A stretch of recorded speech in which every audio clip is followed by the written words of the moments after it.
Hallo und herzlich willkommen auf Rabeas Kitchen. Freue mich, dass ihr wieder dabei seid. In diesem Video zeige ich euch, wie ihr ganz schnell und einfach diese Schokotorte backen könnt. Als erstes machen wir den Schokobiskuit, der muss ja schließlich noch etwas abkühlen. Da benötigen wir 5 Eiweiß, 5 Eigelb, ein Päckchen Vanillepuddingpulver, 100 Milliliter Milch, die habe ich schon gestern Abend aus dem Kühlschrank genommen. Dann 100 Gramm Mehl, 50 Gramm Backkakao, 100 Gramm Zucker, 1 Teelöffel Backpulver und 100 Gramm weiche Butter, die ich ebenfalls am Vorabend aus dem Kühlschrank genommen habe. Wir starten mit dem Eiweiß.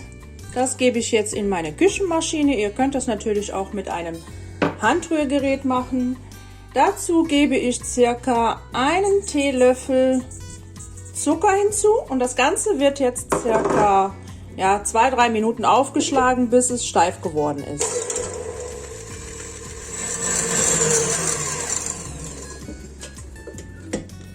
Nach 2,5 Minuten ist es bei mir hier schön steif geworden, das Eiweiß.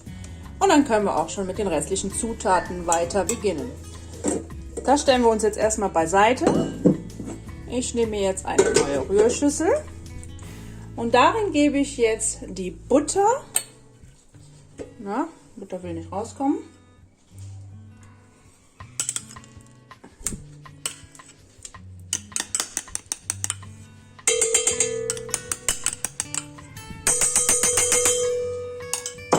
Mit dem Zucker. Das Ganze wird jetzt auch einmal kurz aufgeschlagen.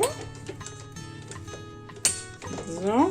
Einmal die Kamera etwas runter. So. Zu der Butter-Zucker-Mischung gebe ich jetzt einzeln die Eier unter.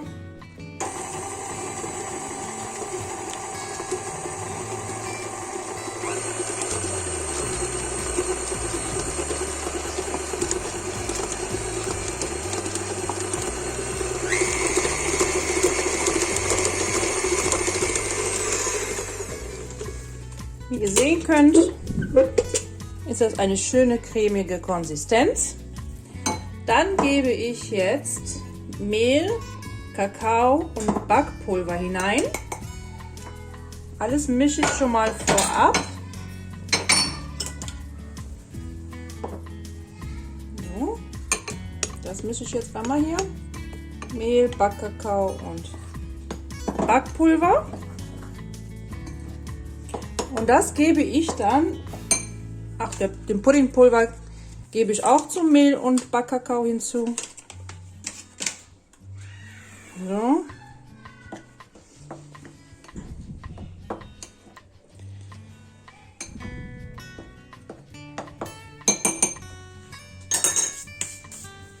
Das siebe ich jetzt in die Butter-Ei-Mischung hinein und gebe auch dann die Milch hinzu.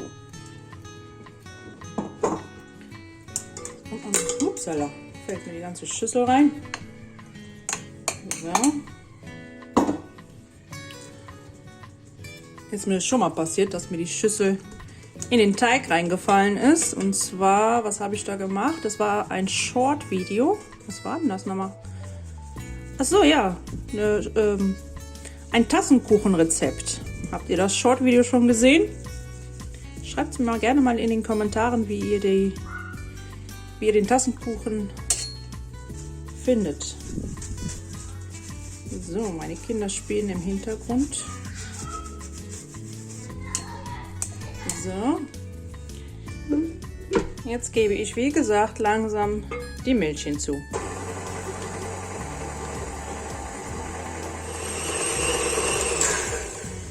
Das Ganze habe ich jetzt nur so lange auf mittlerer Stufe durchgerührt,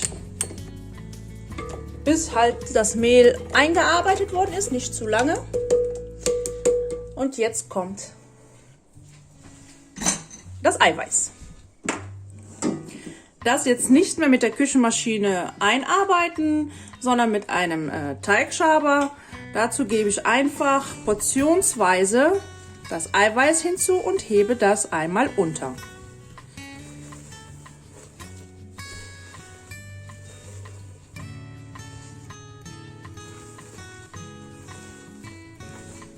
das macht ihr dann halt so lange, bis das komplette Eiweiß untergehoben ist. Während ihr das Ganze hier einarbeitet, das Eiweiß, merkt ihr dann auch, dass die Konsistenz wieder etwas weicher wird. Der Teig ist nicht mehr so fest wie am Anfang. Und dann nehmen wir uns jetzt eine Springform, bekleiden den Boden mit Backpapier aus und das kommt dann gleich in den Ofen. Die Springform kommt dann in den vorgeheizten Backofen bei 170 Grad Ober- und Unterhitze für ca. 45 bis 50 Minuten. Nach 45 Minuten macht ihr dann die Stäbchenprobe, ob dann auch alles gut durch ist. Nach dem Backen mit einem feuchtes Tuch abdecken. Für die Tortencreme benötigt ihr 500 Gramm Mascarpone, 400 Gramm Schlagsahne, 250 Gramm Quark, 3 Päckchen Sahnefest, 200 Gramm Vollmilchkuvertüre, die habe ich jetzt vorab schon mal geschmolzen. Ihr könnt es über dem Wasserbad machen oder vorsichtig in der Mikrowelle auf der niedrigsten Wattzahl. Jetzt hat sie wenigstens ein bisschen Zeit, noch ein bisschen abzukühlen. Und 1 bis 2 Esslöffel Puderzucker. Ich habe jetzt hier nur einen Esslöffel drin.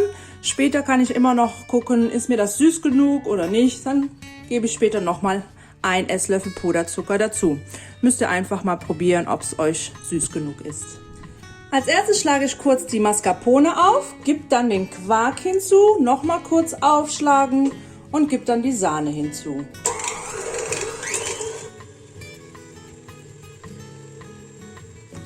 Indem ich erst die Mascarpone erst aufschlage, verhindere ich, dass ich dann so kleine Klümpchen habe.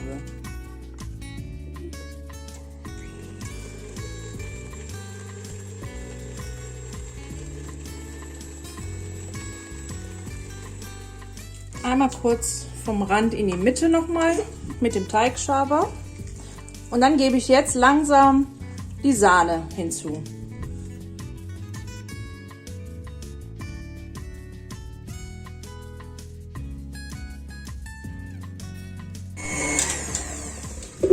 Wenn ihr dann die Sahne zugegeben habt, gebe ich dann Sahnefest hinzu, Puderzucker,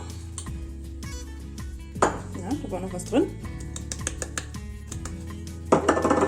und die geschmolzene Schokolade, die darf natürlich nicht mehr heiß sein. Und das Ganze wird jetzt dann so lange gerührt, circa 5 Minuten, bis die Creme fest geworden ist.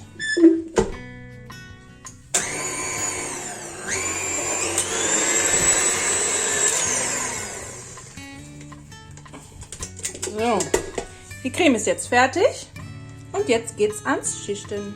So, den fertigen Biskuitboden habe ich in 3 Stück geschnitten.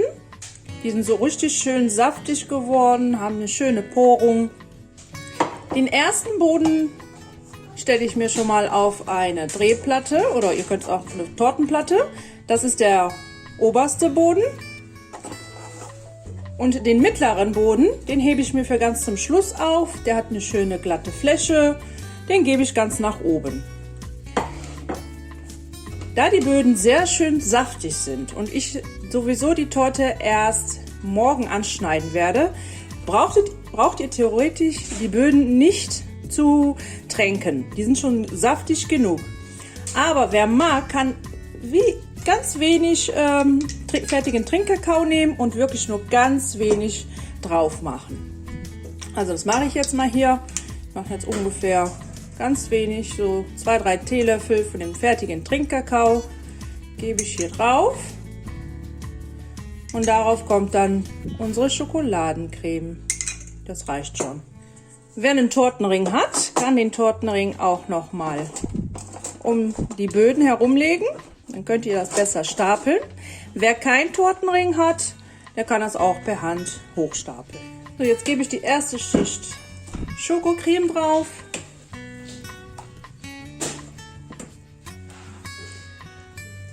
Einmal gleichmäßig verteilen. Dann kommt der zweite Schokobiskuit. Dann wieder Creme. Und der letzte Schokobiskuit. Wer mag, kann natürlich noch auf die Creme gehackte, geröstete Mandeln machen oder geröstete, gehackte Haselnüsse. Oder nochmal Schokolade klein hacken und drüber streuen, bevor ihr dann den zweiten Boden draufsetzt.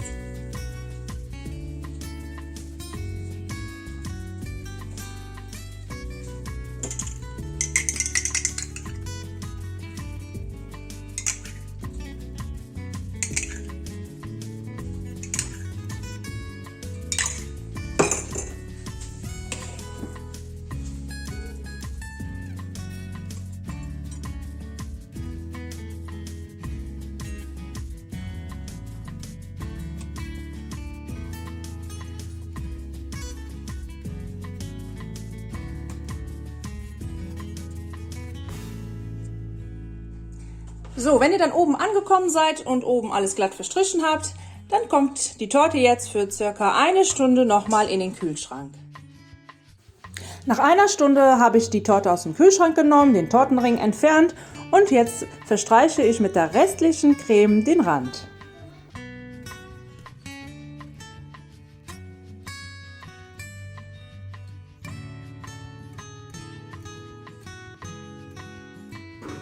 Ich habe jetzt nochmal ca. 100 Gramm Vollmilchschokolade geschmolzen und damit verziere ich jetzt die Torte. Da lasse ich jetzt ganz langsam am Rand entlang ein wenig Schokolade runterlaufen. Gebe dann zum Schluss noch oben auf der Torte die restliche Schokolade und verziehe sie dann zu Ende mit Schokolade bzw. eher anderen Süßigkeiten. Zum Schluss habe ich das Ganze noch mit ein paar Sahnehäubchen dekoriert. Ich hatte noch ein wenig Sahne über, mit ein paar Streusel und Schokolade dekoriert. Bei der Deko könnt ihr eure Fantasie freien Lauf lassen. Die Torte war am Ende ratzfatz verputzt. Mein kleiner Neffe hat sich gefreut. Wünscht ihr euch eine bestimmte Torte, die ich demnächst machen soll? Schreibt es mir gerne unten in den Kommentaren. Jetzt wünsche ich euch viel Spaß beim Nachbacken. Bis zum nächsten Mal, eure Rabea. Bye bye.